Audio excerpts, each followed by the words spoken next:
خدا دے واسطے ایک بار آجا، خدا دے واسطے ایک بار آجا، تر چلے تیرا بیمار آجا، تر چلے تیرا بیمار آجا، باقی تم دوائیاں نہ دینا، باقی تم نسخے نہ دینا، مجھے ان کی محبت میں یہی تڑپنے لو۔ انہوں نے جو فرمایا ہے میری جان بخار سے نکلے گی، تو پھر جس سے درد کا مزہ وہ ناز دوا اٹھائے کیوں، عقل کے دل کو دے خدا تیری گلی سے جائے کیوں، کس لیے دوائیوں کے ناز اٹھایا، چھوڑ دو دوائیوں کی بات نہ کرو، کیونکہ ڈھونڈے دے دوائیاں میرے یار رہے۔ اب سارے میرے ساتھ مل کے پڑھیں گے، یہ ڈھونڈے دے دوائیاں میرے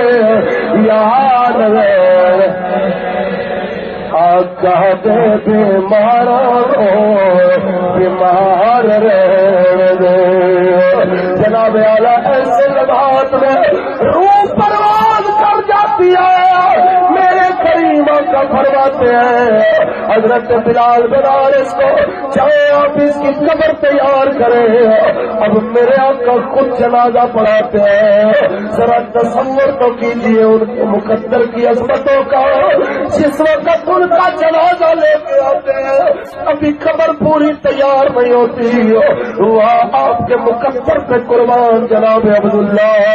کیسے نصیب آپ کے، حضور نے فرمایا آپ سارے باہر آ جائیں، ان کی قبر بھی میں خود بناؤں گا۔ ایسے میں حضور تشریف لاتے ہیں اور جناب اعلیٰ جب قبر سے مٹی اٹھان کے باہر پھینکتے ہیں، ہر باری حضور کے لبوں پہ ایک جملہ ہوتا ہے، یا اللہ اس سے میں بھی راضی ہوں تو بھی راضی ہو جا، یا اللہ اس سے میں بھی راضی ہوں تو بھی راضی ہو جا۔ جب 3 بار یہ جملہ بولا تو اس وقت حضرت عبداللہ ابن مسعود رو پڑے، ہم یار موت کو دیکھ کے بھاگنے والے، آج کا معاشرہ موت سے ڈرنے والا ہے، ذرا سوچ تو صحیح ہو۔